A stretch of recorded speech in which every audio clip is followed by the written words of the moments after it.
दोस्तों नमस्कार। मेरे चैनल का नाम है शंकर चाची और एक नाच का चुटकुला लेके आई हूँ। कैसा लगे कमेंट में बताइए प्लीज़। दोस्तों मेरे चैनल पर आइए।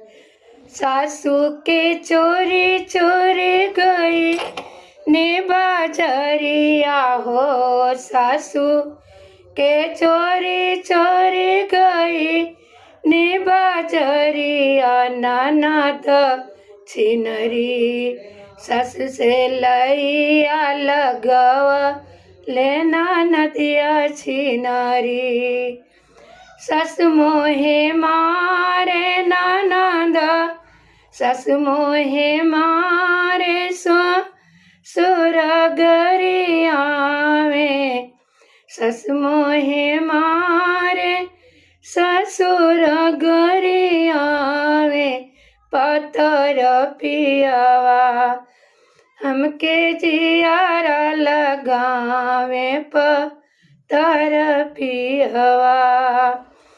सास जेठनी के चोरी चोरी गई ने बजरिया हो, जेठनी के चोरी चोरी गई ने बजरिया, ननदिया छी नरी जेठनी से लैया लगा वे, जेठनिया ननदिया छिनारी।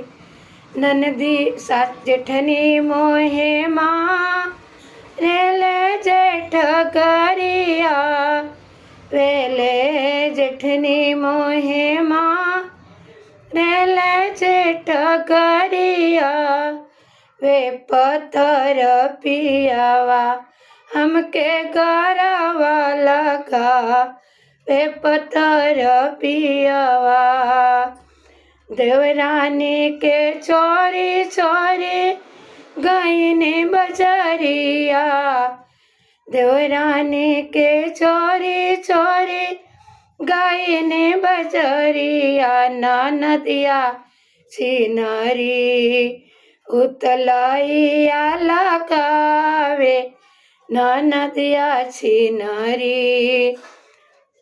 देवरानी मोहे माँ रे देवर गरिया, वे पत्थर पियावा हमके गरवा से लगा वे पत्थर पियावा।